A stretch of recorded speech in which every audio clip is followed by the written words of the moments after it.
안녕하십니까. 염철호 신부입니다. 교회 전례력으로 오늘은 연중 마지막 주일이자 온누리의 임금이신 우리 주 예수 그리스도 왕 대축일입니다. 교회는 이번 주간을 끝으로 한 해를 마무리하면서 다음 주간 첫날인 대림 일주일로 새로운 전례력 새해를 시작하게 됩니다. 이렇게 연중 마지막 주일을 지내는 오늘 우리는 예수님이야말로 모든 사람들 더 나아가서 온 누리 곧 온 세상 모든 피조물을 구원하러 오신 임금이심을 고백합니다. 이 임금님은 세상 다른 임금들과 달리 힘으로 사람들을 다스리는 분이 아니라 당신 목숨을 내어놓고 모든 이들의 종이 되는 방식으로 사람들을 다스리는 그런 임금님이십니다. 철저히 당신을 내어놓음으로써 모든 이들을 영광스럽게 만들어주는 그런 왕, 그런 임금님이십니다. 연중 마지막 주일인 오늘 우리는 이렇게 임금으로 왕으로 오신 예수님께서 세상 마지막 날 다시 오실 것임을 기억합니다.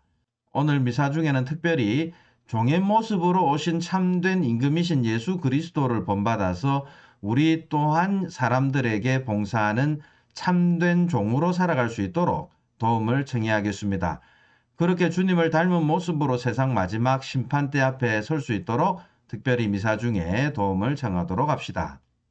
지금까지 그리스도 왕 대축일의 의미에 관해서 간략하게 살펴보았습니다.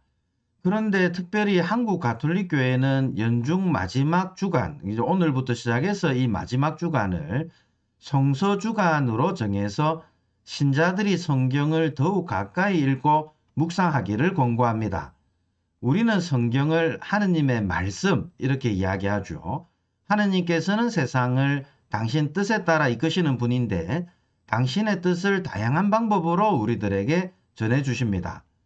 특히 하느님께서는 성서 저자들을 통해서 당신의 뜻을 인간의 언어로 전달해 주시는데요. 그렇게 해서 탄생한 것이 성경입니다. 성경이 인간 언어로 전달되었다는 것, 그것은 여러분들이 성경에 인간 저자들의 이름이 붙어 있는 것만 보더라도 잘 알 수 있죠.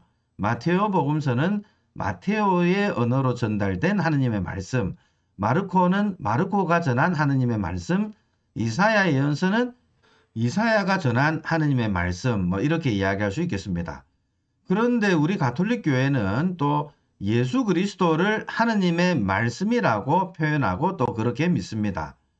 그리고 우리 가톨릭 교회는 성경이 하느님 말씀인 이유는 바로 하느님의 말씀이신 예수 그리스도에 대한 책이기 때문에 그렇다 이렇게 생각을 하거든요. 구약 성경은 비록 이스라엘의 역사지만 이스라엘의 역사를 통해서 예언된 예고된 하느님의 말씀인 예수 그리스도에 관한 책이다 이렇게 생각을 합니다. 다시 말해서 구약 성경은 하느님 말씀 자체이신 예수 그리스도를 예고하는 책이기 때문에 우리가 하느님의 말씀으로 받아들이고 읽는다는 이야기인 거죠. 마찬가지로 신약 성경 역시 구약에서 예언된 그 말씀이 예수 그리스도의 죽음과 부활을 통해서 이루어졌음을 선포하는 책이라고 말할 수 있겠습니다. 그런 의미에서 신약 성경도 말씀이신 예수 그리스도에 관한 책이라는 뜻에서 우리가 하느님의 말씀이다 이렇게 생각을 합니다. 실제로 여러분들이 이제 성경을 이렇게 읽어보면 구약 성경은 대부분 이스라엘 역사 이야기고 신약 성경은 예수님과 초대교회에 대한 이야기라는 것을 알게 됩니다. 하지만 그리스도교는 하느님의 모든 계획이 말씀이신 예수 그리스도를 통하여 이루어졌다는 것을 믿죠. 그래서 우리는 성경을 읽으면서 하느님의 말씀이신 예수 그리스도를 더욱 깊이 이해할 수 있다 이렇게 생각을 합니다. 그리스도인들이 성경을 읽는 이유는 바로 이 때문입니다. 우리 주님이신 예수 그리스도를 더욱 잘 이해하고 그분만이 모든 것의 임금이심을 믿고 받아들이기 위한 것이죠. 오늘 성서주간을 맞아서 특별히 성경을 더욱 가까이 하면서 예수님을 더 깊이 이해하고 알고 또 예수님만을 우리의 주님임을 믿고 고백할 수 있도록 그렇게 노력하고 또 기도해야겠습니다. 자, 그러면 함께 오늘 일독서를 읽고 일독서에 관한 내용을 서로 이야기 나누도록 하겠습니다. 오늘 일독서의 주제는 그의 통치는 영원한 통치이다. 그리스도 왕 대축일에 맞는 독서이죠. 다니엘 예언서 7장 13절에서 14절까지의 말씀입니다. 내가 밤의 환시 속에서 앞을 보고 있는데 사람의 아들 같은 이가 하늘의 구름을 타고 나타나 연로하신 분께 가자 그분 앞으로 인도되었다. 그에게 통치권과 영광과 나라가 주어져 모든 민족들과 나라들, 언어가 다른 모든 사람들이 그를 섬기게 되었다. 그의 통치는 영원한 통치로서 사라지지 않고 그의 나라는 멸망하지 않는다. 네, 방금 우리는 일독서로 다니엘 연서를 봉독했습니다. 이 대목을 좀 더 잘 이해하려면 다니엘 연서 바로 앞단락 다니엘 7장 9절부터 읽어보면 훨씬 더 잘 이해할 수가 있겠습니다. 자, 읽어보면 이렇습니다. 내가 보고 있는데 마침내 옥좌들이 놓이고 연세 많으신 분께서 자리에 앉으셨다. 자, 여기서 연세 많으신 분이라는 말은 하느님을 뜻합니다. 그런데 이제 이어서 읽어보면 그분의 옷은 눈처럼 희고 머리카락은 깨끗한 양털 같았다. 성경에서 하느님의 색깔 하얀색입니다. 흰색. 이제 희고 깨끗한 것 하느님과 관련된 색깔이죠. 그런데 이 대목 다니엘서 7장 9절에 나오는 이 대목은 여러분들이 묵시록에서도 잘 확인할 수 있습니다.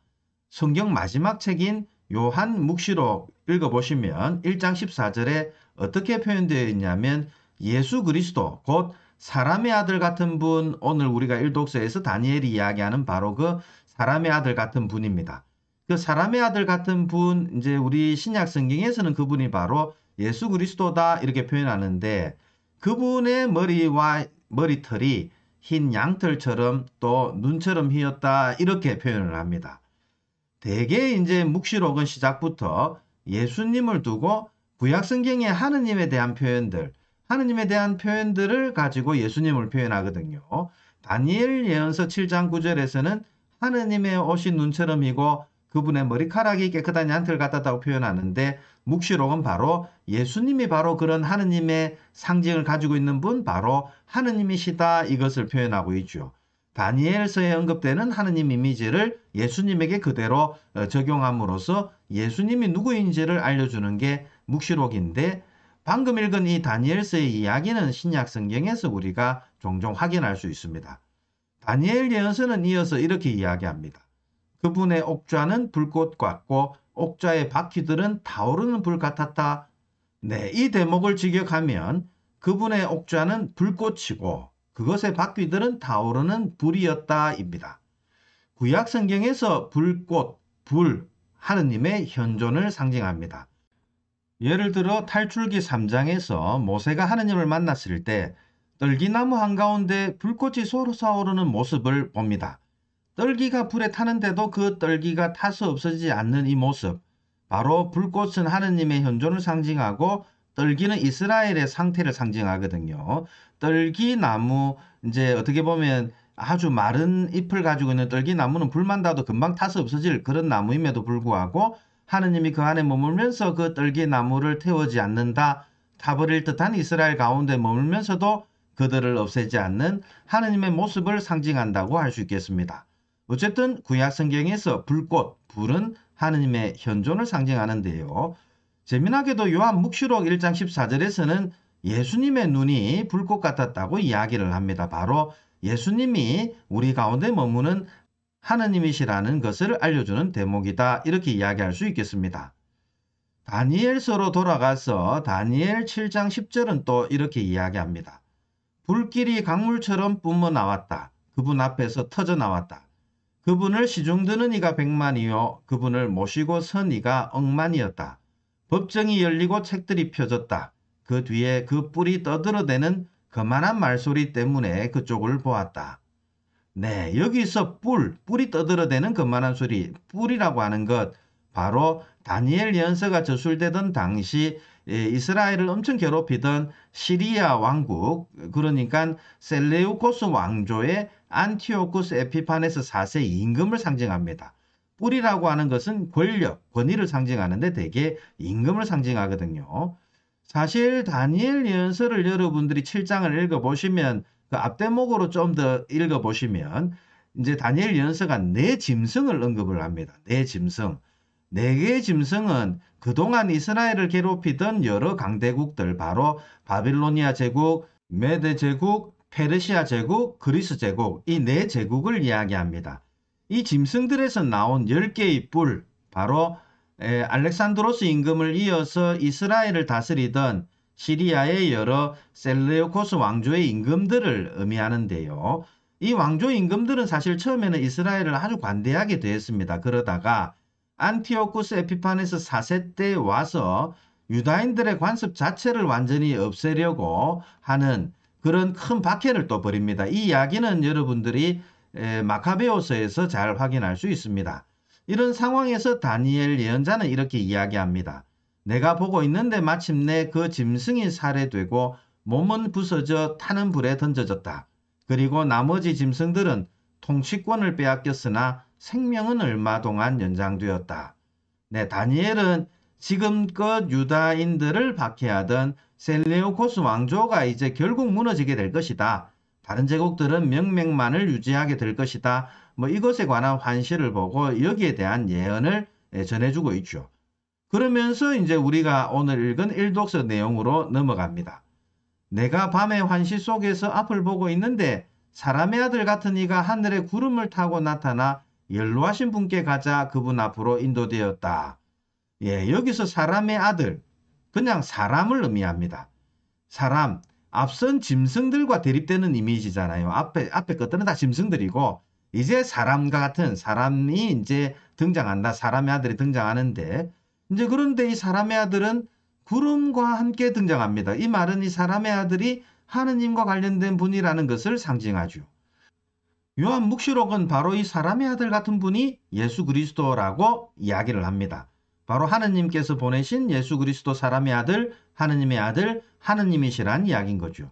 여기서 우리는 예수님이 온전한 인간 사람의 아들이면서 동시에 온전한 하느님의 아들, 하느님이심을 믿고 고백하게 되죠.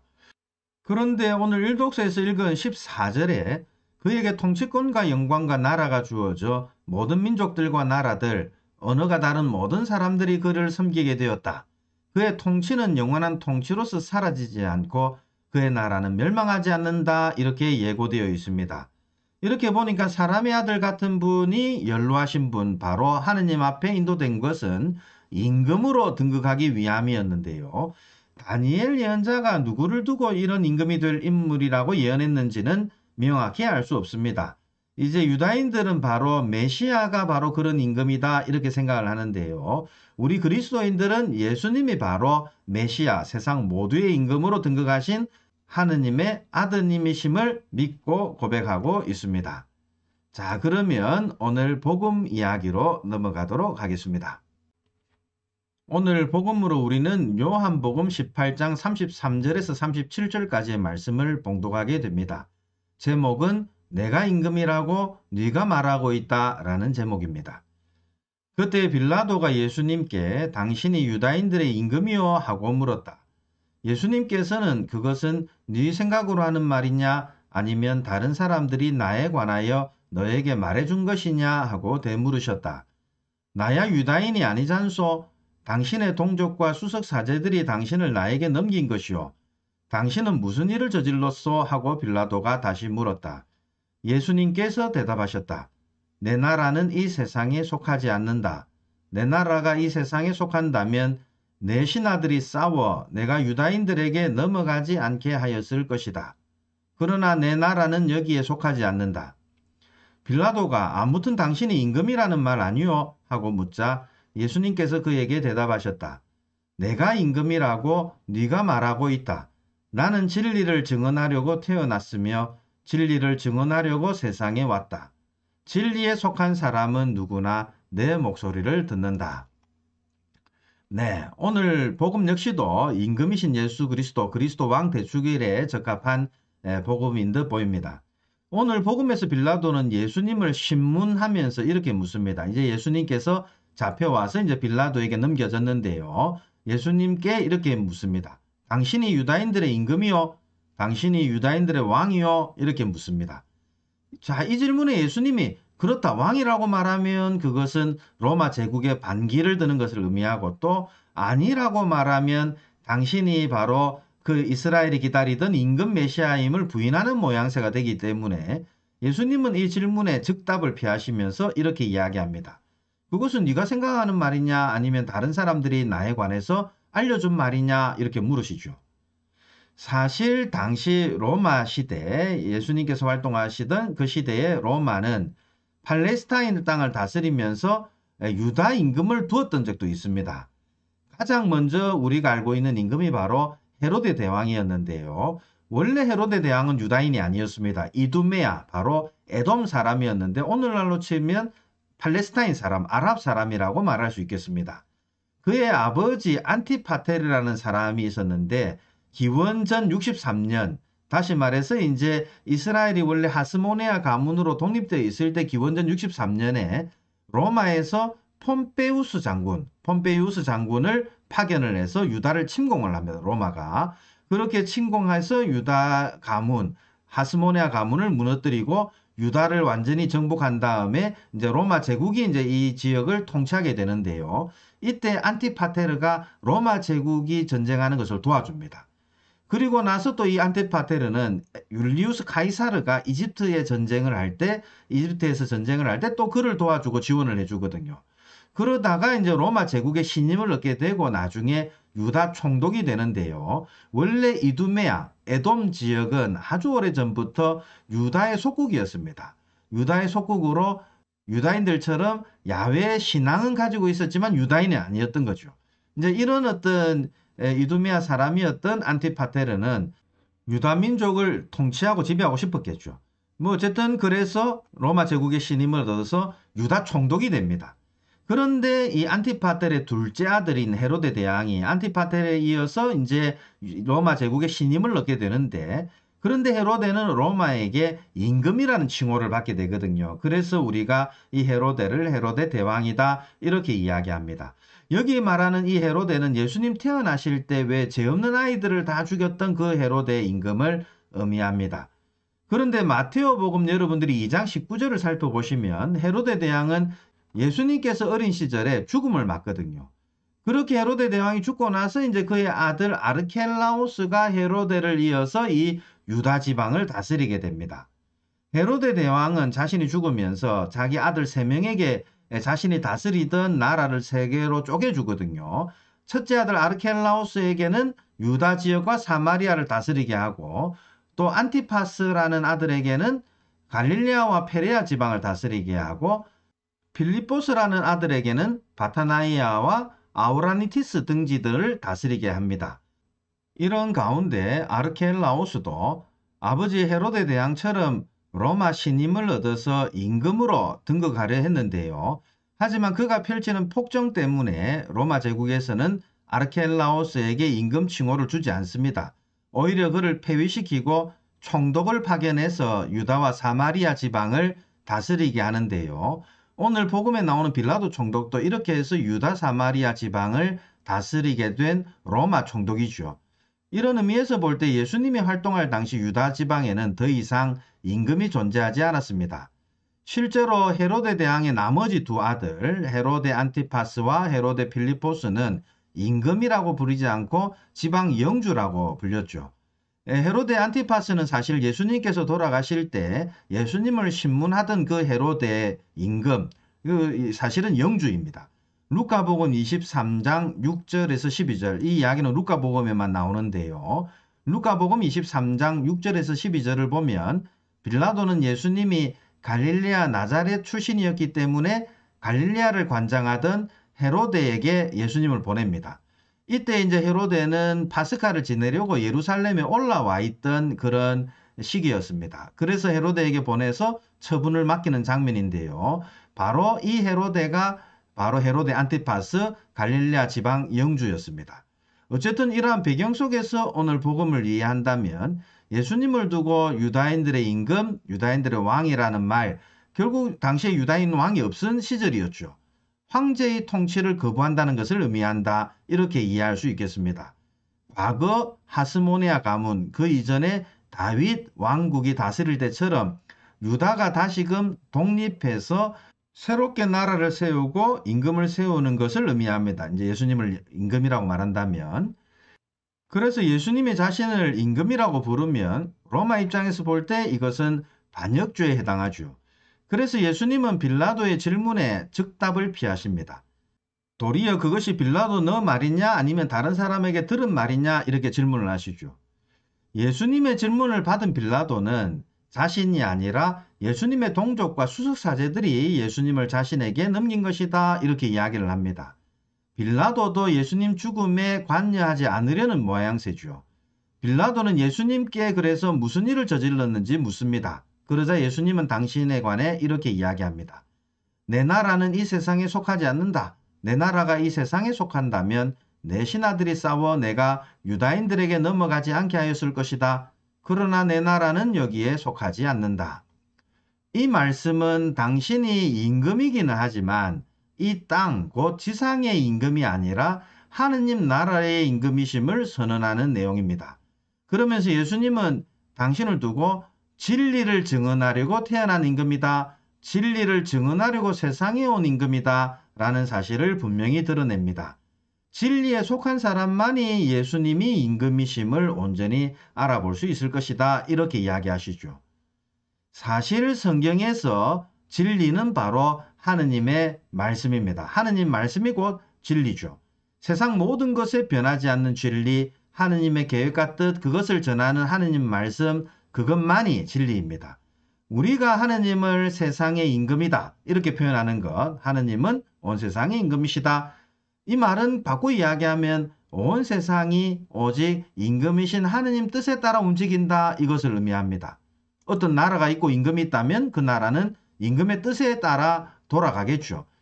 하느님을 두고 세상의 임금이다, 예수님을 두고 세상의 임금이다 라고 말하는 것은 그의 뜻에 따라 온 세상이 돌아간다 이것을 의미하는 것이죠. 하느님이야말로 온 세상 만물의 임금이라고 한다면 온 세상 만물은 당연히 그분의 뜻, 바로 그분의 진리, 그분의 생각, 그분의 말씀에 따라 돌아가야 한다 이렇게 표현할 수 있겠습니다. 오늘 특별히 우리는 하느님의 말씀이신 예수님을 두고 온 누리의 임금이라고 고백하는데 이 말은 바로 온 누리가 예수님의 뜻에 따라 예수님에 따라 말씀에 따라 움직인다 이것을 의미한다고 말할 수 있겠습니다. 오늘 복음에서도 우리는 이 점을 잘 확인할 수 있는데요. 오늘 복음에서 예수님은 당신을 두고 진리를 증언하러 태어났으며 진리를 증언하려고 세상에 왔다고 말씀하시죠. 당신이 바로 진리를 전하는 하느님의 말씀이라는 뜻이겠죠. 사실 당신 자체가 이미 진리 자체다 이렇게까지 말할 수 있겠습니다. 하느님의 뜻과 계획을 드러내는 말씀 자체이신 예수 그리스도가 바로 진리이신 분, 진리 자체이신 분 이것을 의미하는 것이죠. 진리에 속한 자, 하느님의 뜻과 계획을 깨달을 수 있도록 성령께서 이끌어 주시는 사람, 예수님께 속한 사람, 그런 사람만이 예수님을 바로 알고 예수님을 참된 임금으로 고백할 수 있을 것입니다. 자, 그러면 마지막으로 오늘 이 독서를 읽고 함께 이야기를 나누도록 하겠습니다. 오늘 이 독서로 우리는 요한묵시록 1장 5절에서 8절을 읽게 되는데 제목은 세상 임금들의 지배자께서 우리가 한 나라를 이루어 하느님을 섬기는 사제가 되게 하셨다라는 주제입니다.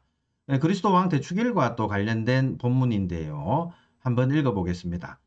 예수 그리스도께서는 성실한 증인이시고 죽은 이들의 맞이이시며 세상 임금들의 지배자이십니다. 우리를 사랑하시어 당신 피로 우리를 죄에서 풀어주셨고 우리가 한 나라를 이루어 당신의 아버지 하느님을 섬기는 사제가 되게 하신 그분께 영광과 권능이 영원 무궁하기를 빕니다. 아멘.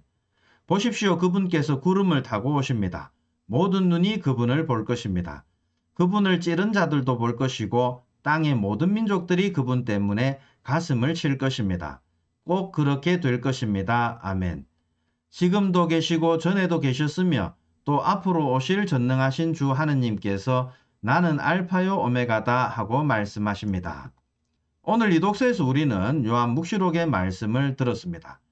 여기서 예수님은 진리에 대한 성실한 증인으로 죽었다가 부활하신 또 첫 번째 맞이로 그리고 세상 임금들의 지배자로 소개됩니다. 오늘 우리가 다룬 주제들이 다 언급되죠. 진리에 대한 성실한 증인, 그리고 죽었다가 부활하신 첫 번째 맞이 하느님의 아들, 그리고 세상 임금들의 지배자 왕.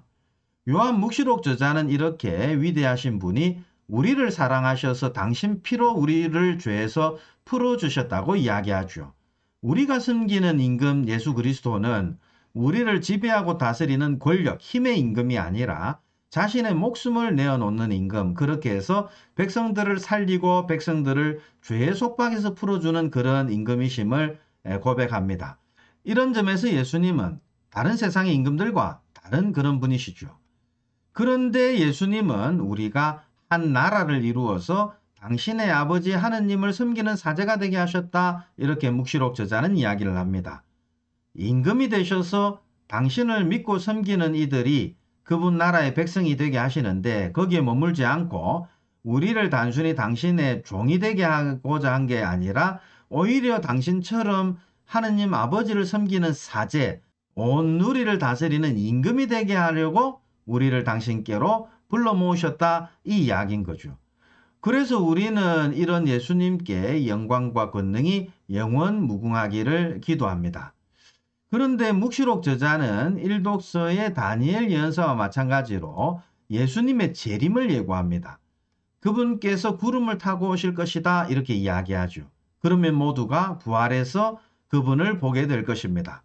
그분을 찌르고 죽인 자들도 부활하신 예수님을 볼 것이고, 또 그분을 거부했던 땅의 모든 민족들도 그분 때문에 가슴을 치고 후회하게 될 것이다. 이게 묵시록 저자의 이야기입니다. 오늘 묵시록 저자는 예수님의 재림 반드시 일어날 것이다. 그분의 재림이 꼭 오게 될 것이라고 이야기합니다.